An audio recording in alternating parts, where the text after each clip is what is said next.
Hello everyone, आज बात करेंगे एंटी स्कैन के बारे में।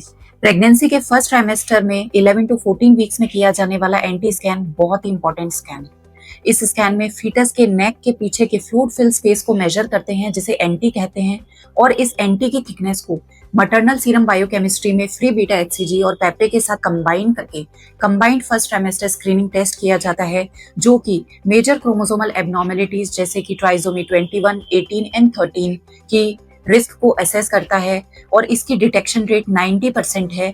और इसी के साथ अगर कुछ और एडिशनल सोनोग्राफी मार्कर्स ऐड कर देते हैं, जैसे कि नेजल बोन की प्रेजेंस या एब्सेंस, ट्राइकस्पिड वेल्व का फ्लो या डक्टस विनोसस का फ्लो, तो इसकी डिटेक्शन रेट और बढ़ जाती है। जैसे ही पेशेंट को कैटेगराइज कर देते हैं हाई रिस्क और लो रिस्क में, तो जो हाई रिस्क पेशेंट्स होते हैं उनको कोरियोनिक विलस सैंपलिंग या एम्नियोसेंटेसिस जैसे डायग्नोस्टिक इन्वेसिव टेस्ट एडवाइस किए जाते हैं।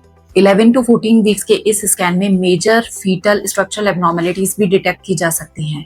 जैसे ही किसी फीटस में मेजर स्ट्रक्चरल एबनॉर्मेलिटी होती है, तो उसे डायग्नोस्टिक इन्वेसिव टेस्टिंग एडवाइस की जाती है। इसी स्कैन में हम स्क्रीन करते हैं मदर्स को for the risk of pre term pre eclampsia, maternal characteristics, mean arterial pressure, maternal uterine artery pi के मीन को मिला के एक कंबाइंड रिस्क असेसमेंट किया जाता है, जिसमें कि अगर मदर को हाई रिस्क आता है तो उसे low dose aspirin 150 milligram aspirin less than 16 weeks पे स्टार्ट किया जाता है और 36 वीक्स तक दिया जाता है। एंटी स्कैन के माध्यम से जो बेस्ट पॉसिबल आउटकम है मदर और फीटस के लिए, वो एंश्योर किया जाता है। तो यह स्कैन कराना बहुत ही जरूरी है। इसी तरीके की इंटरेस्टिंग कंटेंट के लिए हमें फॉलो करें। Thank you.